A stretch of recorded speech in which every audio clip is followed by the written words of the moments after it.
The dangerous thing about procrastination is that it almost never feels dangerous while you're doing it.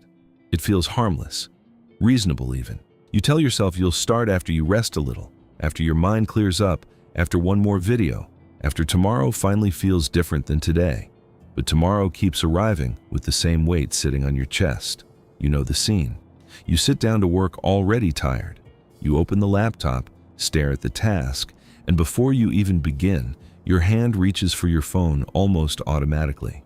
Not because you were lazy, because some part of your brain is already looking for relief before the effort even starts. And this is the part most people miss. Procrastination is usually not a time management problem. It is an emotional escape pattern. Your brain is not asking, what will help my future? It is asking, what will get me out of this discomfort right now? That is why the cycle becomes so hard to break. Avoiding the task gives you relief. For a moment, the pressure drops, the anxiety softens, you feel like you can breathe again. But then the bill comes due. Guilt, stress, self-doubt, another broken promise to yourself. And after enough repetition, procrastination stops feeling like something you do. It starts feeling like who you are. But that is not the truth. It is a learned loop. And once you understand how that loop is built, you can start breaking it at the place where it actually begins. Have you ever noticed that procrastination often gets worse when something actually matters to you? Not when the task is meaningless, not when the stakes are low, but when the thing in front of you could actually change your life. That is where the real psychology starts. You wake up already thinking about the thing you've been avoiding, the unfinished work, the conversation you need to have, the application, the business idea, the health problem, the decision you keep postponing. You tell yourself, today will be different, but hours pass strangely fast when you are avoiding something. You answer messages, you scroll for a few minutes, you watch one video, you clean something that did not need to be cleaned. You research instead of act. And underneath all of it, there is this quiet pressure following you around the entire day. The task is waiting. That is the exhausting part about procrastination. Even when you escape the work, you rarely escape the awareness of it. The task stays in the room with you. It follows you into lunch. It follows you into the shower. It follows you into the evening when you finally sit down and realize another day disappeared. And for a few seconds, you feel that heavy mix of guilt, panic, and disappointment. Not only because the task still exists, but because you promised yourself this time would be different. That feeling matters more than people think. Because procrastination is usually not a motivation problem first. Your brain is treating the task like an emotional threat. Rationally, you know the work could improve your life. But emotionally, your nervous system may connect that work to pressure, uncertainty, frustration, judgment, or failure. And sometimes it goes deeper than failure. Sometimes the real fear is, what if I try seriously and I'm still not enough? Sit with that for a second, because if you never fully try, part of you can still protect the fantasy of who you could have been. You can still blame the timing, the stress, the distraction, the lack of focus. But once you genuinely try, the result feels personal. Now your identity is involved. That is why people often procrastinate most on things that matter deeply to them. Creative work, reinventing yourself, building something meaningful, changing your health, repairing your life. These things do not just require effort, they require exposure. And the brain hates emotional exposure. So here's a small practical shift. The next time you catch yourself avoiding something important, do not begin by asking, why am I so lazy? Ask, what part of this task feels threatening to me? Is it the possibility of failing, being judged, feeling stupid, finding out you are not as ready as you hoped? Naming the threat does not remove the work, but it stops you from attacking yourself blindly. And that matters, because shame usually makes procrastination worse. If you've been finding value in this video, leave a like. It genuinely helps. And if you want to understand how to break these patterns before they quietly shape your entire life, subscribe so you don't miss what's coming next. Now here's where the cycle becomes even darker. The more you procrastinate, the more pressure you usually put on yourself. You try to force yourself forward through guilt, panic, self-criticism, and fear. But after enough repetition, your brain starts associating effort itself with emotional pain. And eventually, even small tasks begin to feel heavy. Not because you are incapable, but because your mind has learned that effort does not feel safe. And once effort starts feeling unsafe, discipline alone will not save you. You have to understand why your brain keeps fighting the doorway before you even step through it. Here's what makes procrastination so frustrating.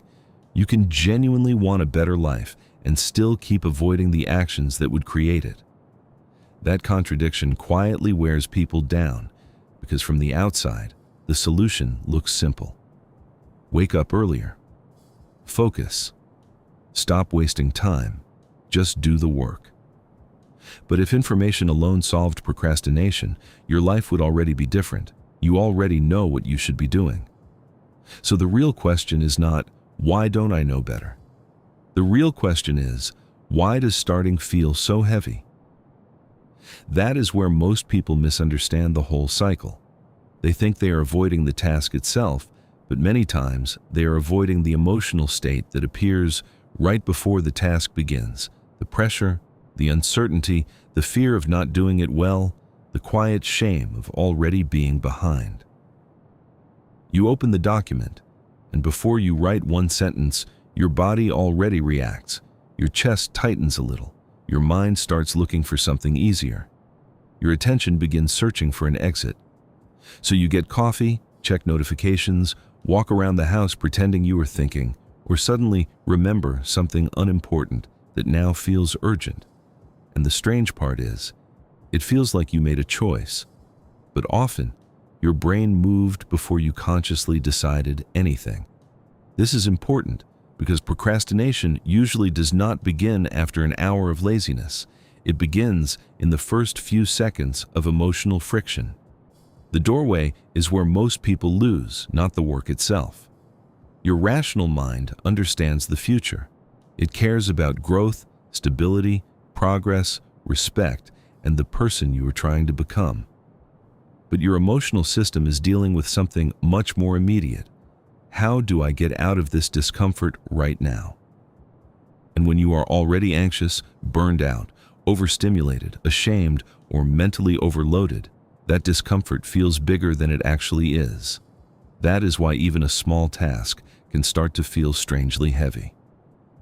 Replying to one email, opening the file, making the call, writing the first paragraph, going to the gym, booking the appointment. None of these things are impossible, but when your internal system is overloaded, even simple actions feel like they require more emotional energy than you have available. So here's the practical shift. Before you try to finish the task, lower the cost of entering it. Do not tell yourself, I need to complete this entire project. Tell yourself, I only need to open the document and stay with it for 3 minutes. Do not say, I need to fix my whole life today. Say, I need to take the first honest step without negotiating with myself. That sounds small, but small is not weak. Small is how you teach your brain that action is survivable. Most people wait to feel ready before they begin, but readiness is often created after movement starts. Motivation usually does not arrive at the door and politely ask you to follow it. Many times, motivation appears only after your brain realizes, this is uncomfortable, but it is not dangerous. Not easy, not pleasant, but survivable. And that difference matters. Because if your brain has repeated the same escape route for years, you cannot expect one motivational speech to undo it. You have to retrain the moment before avoidance takes over. The moment your hand reaches for the phone, the moment your mind says, later. The moment your body wants relief more than progress. That is the real battleground, and once you understand that procrastination is often won or lost in the first few seconds, you stop trying to fix your entire personality. You start training the doorway. At this point, you might be thinking, okay, but if my brain keeps choosing relief automatically, then how do I actually stop procrastinating? And this is where most advice completely fails people, because most productivity advice is built around intensity. Wake up earlier, push harder, force discipline, optimize everything, become unstoppable.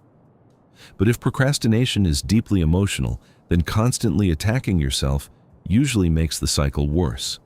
You cannot permanently heal avoidance by making your inner world feel even more threatening. Think about what usually happens after you procrastinate for too long. You avoid something for days, maybe weeks, and then suddenly panic hits. You realize time is running out, so you try to rebuild your entire life overnight. You create a massive schedule. You promise yourself a perfect routine. You download an app, clean your desk, make a list, maybe even feel a strange burst of hope because this time it looks serious. And for a few days, it works. Fear creates adrenaline. Adrenaline creates momentum, and momentum creates the illusion that you have finally changed. But eventually, the exhaustion returns. And when it does, the brain crashes back into avoidance even harder than before. That is why so many people live inside the same cycle for years. Over-control, collapse, guilt, repeat. Not because they do not care, but because they are exhausted from fighting themselves constantly. This is important because most people are not trying to solve procrastination. They are trying to escape the emotional weight created by procrastination. And those are two very different things. Self-punishment can create movement for a while, but it rarely creates trust. It may get you through one deadline, one emergency, one late night of panic, but it also teaches your brain that effort only happens when you are scared, ashamed, or desperate. Your nervous system needs to stop associating effort with emotional danger, because right now, your brain may react to difficult work the same way the body reacts to touching a hot stove. Pull away immediately. So the first real step out of procrastination is not becoming more intense, it is becoming psychologically safer to begin. Notice what happens when a task feels impossibly large. Fix my life. Become successful. Get disciplined. Change everything. These sound like goals, but to an overloaded brain they feel like threats. They're too vague, too heavy, too emotionally loaded. But something specific feels safer. Open the document, write one sentence, study for 10 minutes, walk for 5 minutes, reply to one email. Small actions sound unimpressive, but psychologically, they matter because action interrupts avoidance. Here is the shift. Do not make the first step impressive. Make it undeniable. The goal is not to prove your strength in the first minute. The goal is to teach your brain, I can enter this without being destroyed by it. That is why opening the file matters. That is why writing one bad sentence matters. That is why walking for 5 minutes matters. Not because those actions are enough to change your whole life immediately, but because they break the spell of avoidance. Once movement begins, your brain often realizes something important. The task was uncomfortable, but not catastrophic. That realization slowly retrains the nervous system. You stop teaching your brain that discomfort must always be escaped immediately. Instead, you begin teaching it something new. Discomfort can be survived, not enjoyed, not romanticized, survived. And that changes the foundation of self-trust because confidence is not built by thinking about change. Confidence is built when your brain repeatedly experiences, I faced this discomfort and nothing terrible happened. That is how the person you stopped trusting begins to come back, quietly, gradually, one small action at a time. But there is another layer here, because if every small failure still becomes evidence that you are broken, the cycle will keep rebuilding itself. So the next step is learning how to stop turning procrastination into an identity. One of the biggest lies procrastination teaches you is this: if I can't do it perfectly, there's no point starting. And most people never realize how much perfectionism is hiding underneath their avoidance, because perfectionism rarely feels confident from the inside. Usually it feels like fear. Fear of failing, fear of looking stupid, fear of discovering your limits, fear of putting real effort into something and still not becoming the person you imagined you could be. So the brain creates a safer alternative: delay. Delay protects the fantasy. As long as the work remains unfinished, your potential remains untouched. You can still believe there is a brilliant version of you waiting somewhere in the future, a version that would finally appear if the timing were better, if your energy were higher, if your life were more stable, if you could just get everything perfectly aligned first. But reality has not tested that version yet, and that is exactly why part of you keeps protecting it. You can see this in small ways. You want to start writing, but you spend 3 days choosing the perfect setup. You want to exercise, but first you need the perfect plan, the perfect shoes, the perfect morning routine. You want to build something, apply for something, say something, change something, but before you act, your mind creates one more condition that must be solved first. It feels responsible. It feels like preparation. But often, it is avoidance wearing a more respectable outfit. And this is where procrastination becomes painful, because you begin living more inside imagined versions of your future than inside your actual life. You think about changing, you plan changing, you research changing, you prepare to change. But action keeps getting postponed. And over time, this creates a strange form of emotional exhaustion, not only because you are avoiding work, but because part of your mind is constantly carrying unfinished versions of yourself everywhere you go. You feel it at night sometimes, when things finally get quiet. You remember the goals you stopped pursuing, the habits you said you would build, the conversations you kept delaying, the version of yourself you were supposed to become by now. And for a few seconds, there is this uncomfortable awareness. Your life is moving forward whether you act or not. That realization hurts, which is exactly why the brain tries to escape it again. This is why procrastination and distraction are so deeply connected. Endless scrolling, constant stimulation, consuming content all day, checking things that do not matter. These behaviors are often less about entertainment and more about emotional avoidance. Because silence forces confrontation, and confrontation creates discomfort. When the noise stops, you can hear the promises you have not kept. But here is the practical shift. Lower the standard for starting, not the standard for caring. You do not need to pretend the work does not matter. You do not need to become careless. You simply need to stop demanding that the first step prove your entire worth. Write the bad first sentence. Make the rough first version.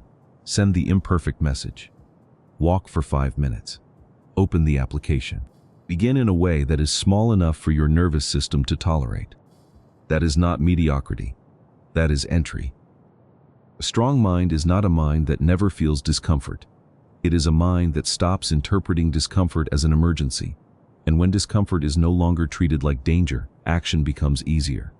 Not effortless. Not magically enjoyable. But possible. Most meaningful things in life begin there. Not in motivation, not in confidence, not in certainty, but in willingness. The willingness to feel uncomfortable without immediately escaping yourself. And this is where procrastination starts losing power.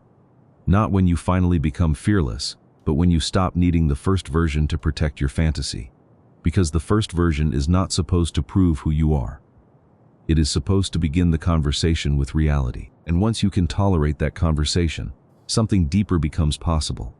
You stop worshiping the person you might become someday, and you start building the person you can actually become today. There is another reason procrastination becomes so hard to escape. Your brain starts confusing avoidance with protection. At first, it feels temporary. You delay the task, calm yourself down, promise you will handle it later, and move on with your day. But the brain pays attention to outcomes, and every time avoidance reduces emotional discomfort, your nervous system quietly records the experience. Escaping works. That learning becomes dangerous over time, because eventually, the brain stops waiting for real danger before activating avoidance. It begins reacting to possibility itself. The possibility of stress, failure, effort, embarrassment, uncertainty, or emotional exposure. And this is how procrastination slowly spreads into entire areas of life, not just work, but difficult conversations, relationships, health, decisions, opportunities, and dreams. You start postponing anything that makes you feel exposed. The strange part is that most of this does not feel dramatic while it is happening. You do not consciously decide, I want to sabotage my future. Usually, it feels much smaller than that. It sounds like, I just don't have the energy today, or I'll deal with it this weekend, or I need to clear my mind first. And sometimes that is true. Sometimes you really do need rest. But sometimes later is not rest. Sometimes it is emotional avoidance disguised as self-care. That distinction matters more than people think, because real rest restores you. Avoidance drains you while pretending to protect you. Real rest leaves you with more clarity, more steadiness, more ability to return. Avoidance gives you temporary relief, but underneath it, the pressure keeps running in the background. That is why you can spend an entire day escaping work and still feel mentally exhausted afterward. Your body stopped moving, but your mind never actually rested. You have probably felt this before. You distract yourself all day, but somewhere underneath the distraction, there is still tension sitting in your chest. You watch things you do not care about. You check your phone without even knowing what you are looking for. You move from one small stimulation to the next, but none of it really satisfies you, because the unresolved pressure is still there, waiting quietly behind the noise. Here is a practical question that can change the way you see this. Is this restoring me, or is this helping me hide? Do not ask it with judgment, ask it with honesty. A walk can be rest. A walk can also be avoidance. A nap can be rest. A nap can also be escape. Watching something can be rest. Watching something for 3 hours while your chest gets tighter is usually not rest anymore. The behavior is not the whole story. The function of the behavior is what matters.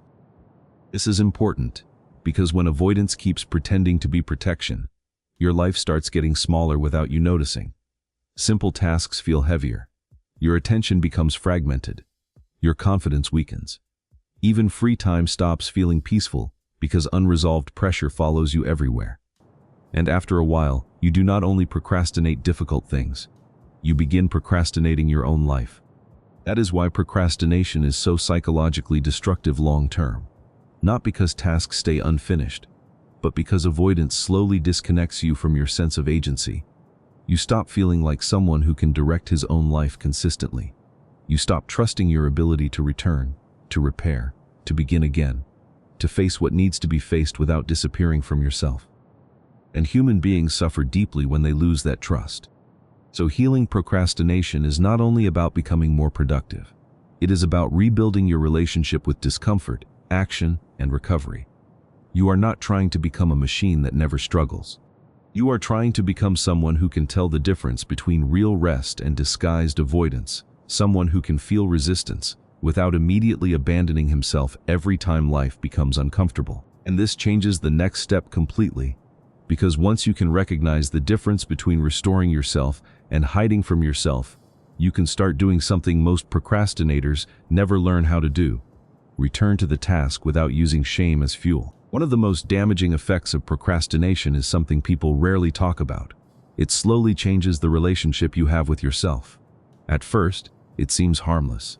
You delay a task, miss a deadline, break a promise to yourself, and nothing dramatic happens immediately.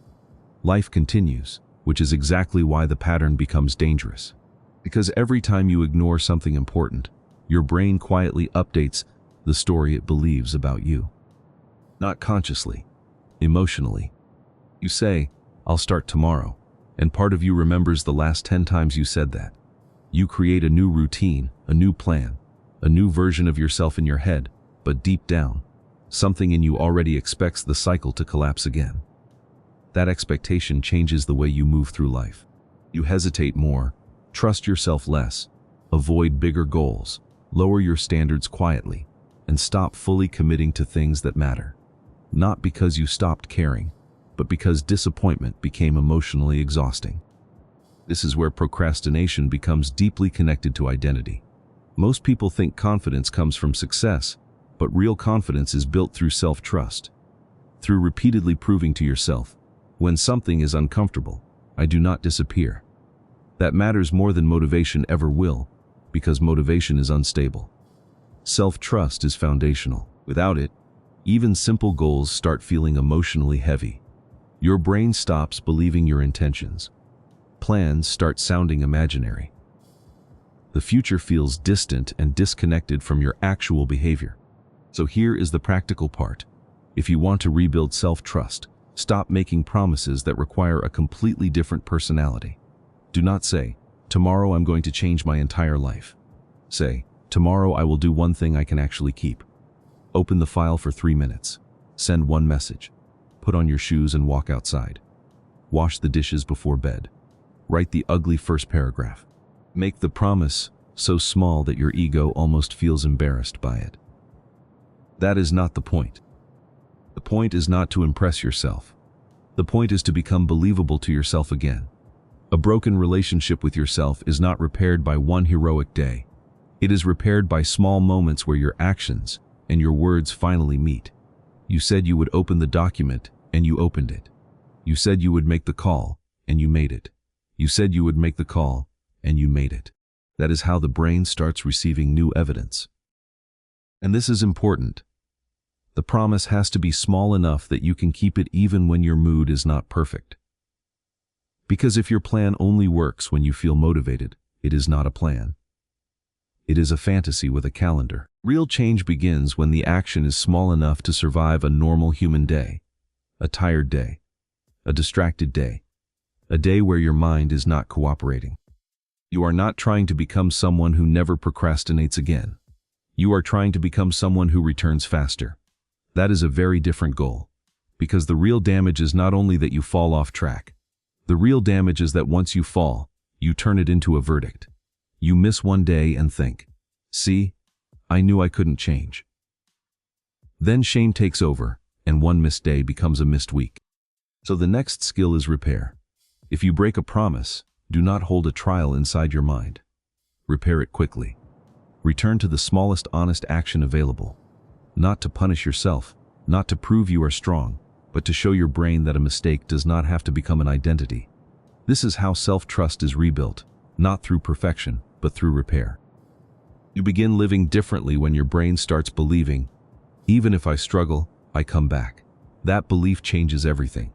It makes goals feel less threatening. It makes discomfort feel less final. It makes action feel possible again. And slowly, the person you stopped trusting begins to feel real, not because you made another promise, but because you finally started keeping the small ones. And once you understand that self-trust is rebuilt through evidence, the next question becomes even more practical.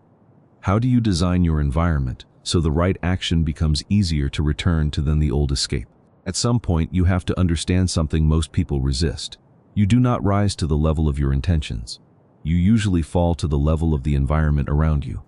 And that matters deeply with procrastination, because if your environment makes distraction effortless and action emotionally expensive, you will keep losing the same battle and calling it a character flaw.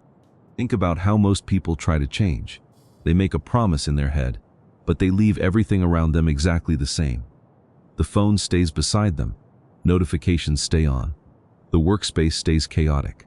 The task stays vague. The first step stays unclear. The escape route stays wide open.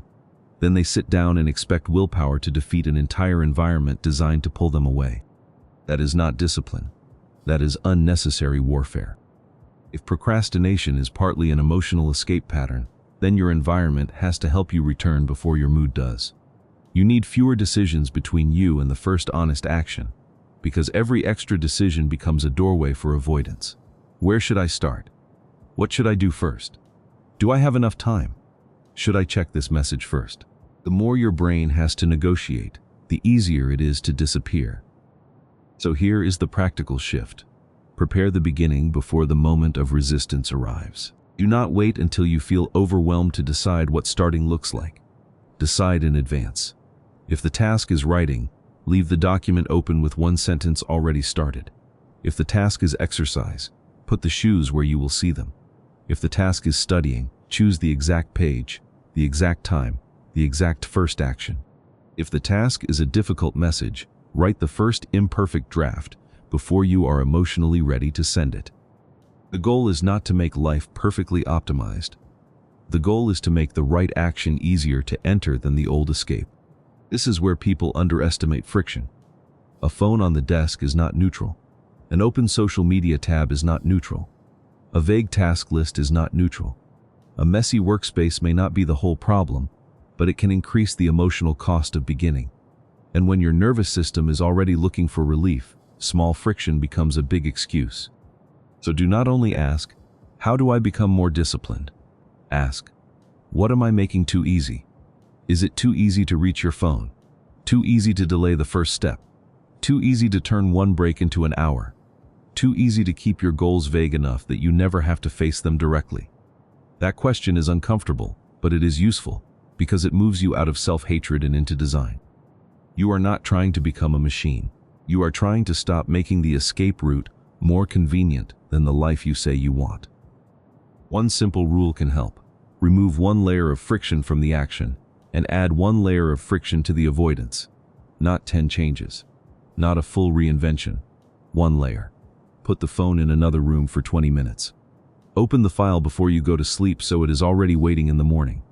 Write the first task on paper instead of keeping it floating in your head. Set a timer for 5 minutes and give yourself permission to stop after that, as long as you truly start. That last part matters. Starting must become less dramatic. If every task feels like a test of your entire identity, of course your brain will resist it.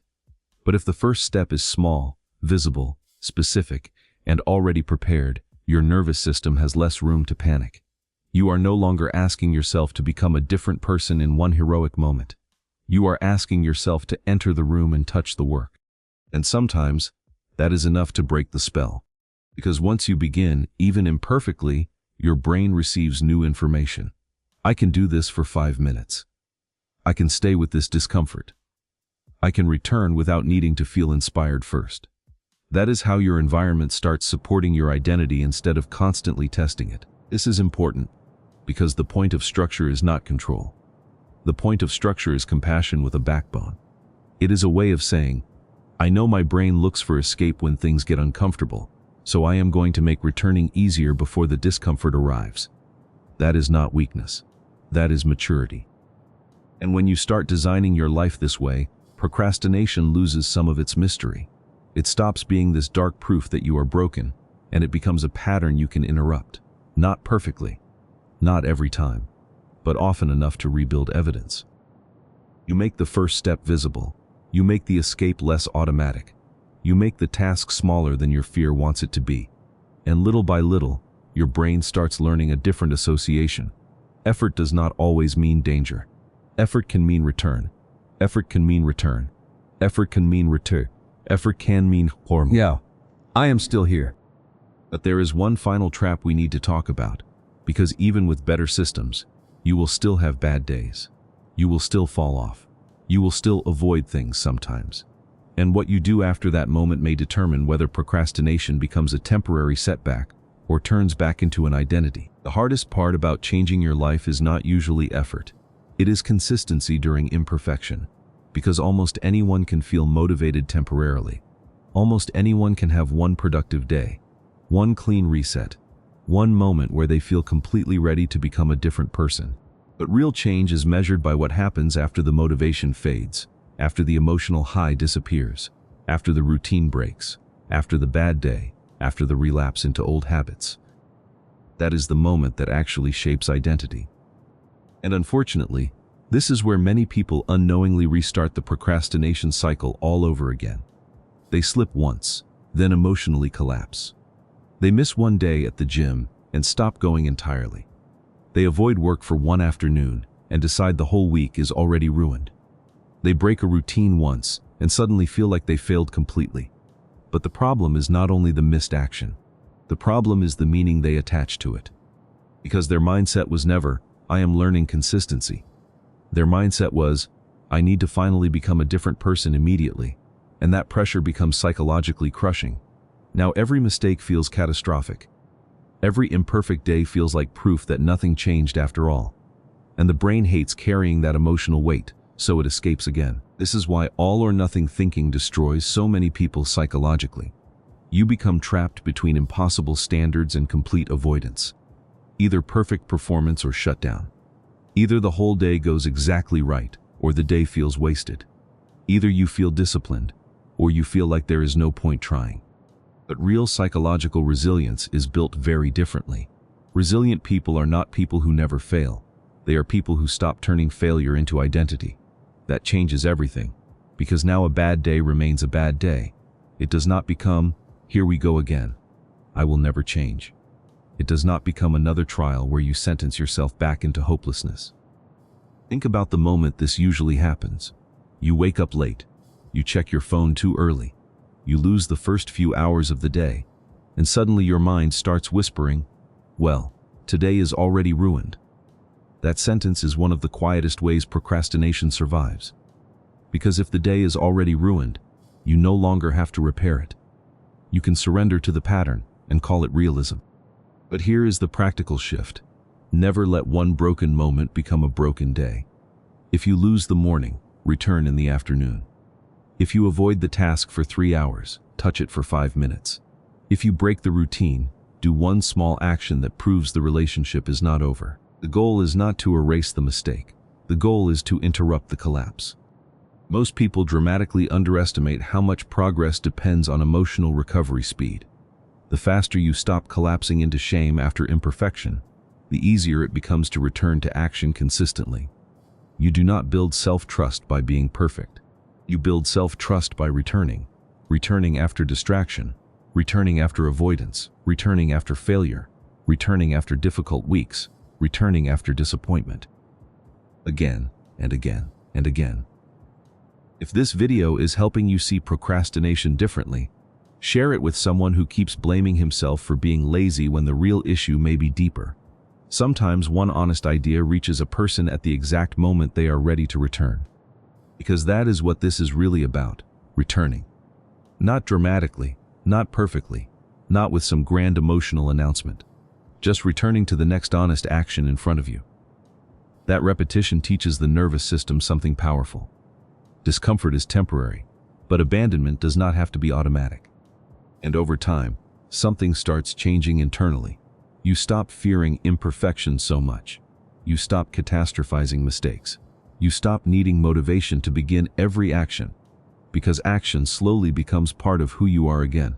Not intense action, not perfect action, just consistent willingness to return. And honestly, that may be one of the most psychologically healthy skills a person can develop. Because once you learn how to return without destroying yourself emotionally, procrastination loses one of its strongest weapons. The belief that one bad day means you are back at the beginning. The dark side of procrastination is not that it wastes time. It is that it slowly convinces you that you are incapable of change. And once a person starts believing that deeply enough, they stop resisting their own patterns. They stop expecting more from themselves. They stop trusting their future. Life becomes smaller, quieter, more automatic, not because they lack potential, but because they lost connection with their own ability to act. That is why procrastination is never only about productivity. It is about agency. The feeling that your choices still matter. The feeling that your future still responds to what you do today. The feeling that your life is not just something happening to you while you watch from the inside. Human beings need that feeling psychologically, because without it, people drift. And drifting is dangerous because it almost never feels dramatic while it is happening. You rarely notice the exact moment you start settling for a smaller version of your life. It happens through tiny compromises repeated for years. You stop trying fully. You stop risking fully. You stop believing fully. You tell yourself it is just one more delay, one more tired day, one more season where life feels too heavy to face directly. And slowly, avoidance becomes familiar enough to feel like personality. But here is the truth most people never hear. Your brain is not permanently broken because you procrastinate. Your nervous system adapted to emotional survival the best way it knew how. Avoidance was protection. Distraction was relief. Delay was temporary safety. The problem is that temporary safety became a long-term prison, and prisons built slowly are hard to notice while you are living inside them. But awareness changes things, because once you begin recognizing the pattern clearly, you stop interpreting every moment of resistance as proof that you are weak. You begin understanding what is actually happening underneath the surface. Fear, pressure, overwhelm, emotional exhaustion, self-protection, and the old habit of escaping discomfort before it has a chance to become action. That awareness creates space. And inside that space, new choices become possible. Not instantly, not perfectly, but gradually. That is the part people misunderstand about real change. It rarely happens through one giant transformation where you wake up as a completely different person. Most of the time, your life changes through small moments where you choose not to abandon yourself again. You sit down and begin even while uncomfortable. You return after a bad week instead of disappearing for another month. You stop demanding perfection before allowing yourself progress. You repair one broken promise with one honest action. And slowly, the cycle weakens. Not because discomfort disappears forever, but because your relationship with discomfort changes. You stop seeing resistance as a command to escape. You start seeing it as part of being human. Something that can be present without being in charge. Something you can feel without obeying immediately. And maybe that is the real goal. Not becoming someone who never struggles. Not becoming endlessly disciplined. Not turning yourself into a machine that performs without emotion. But becoming someone who can face discomfort, uncertainty, and imperfection without leaving himself behind in the process. Because in the end, overcoming procrastination is not really about learning how to work harder. It is about learning how to stay. Stay with the first uncomfortable minute. Stay after the imperfect attempt. Stay after the mistake. Stay after the day did not go the way you planned. Stay long enough for your brain to learn that effort is not danger, discomfort is not defeat, and one bad moment does not have to become your identity. That is how agency comes back. Quietly. Through action that is small enough to repeat and honest enough to matter. Through returning when the old version of you would have disappeared. Through proving, one uncomfortable moment at a time, that you are still capable of participating in your own life. If this video helped you understand yourself a little more clearly, make sure to subscribe. Share it with 5 people who may be fighting silent battles they do not know how to explain yet. And leave a sincere comment about the part that felt most true for you, or suggest a topic you want me to talk about next. And remember this: your life is still changing right now. The question is whether you are participating in it.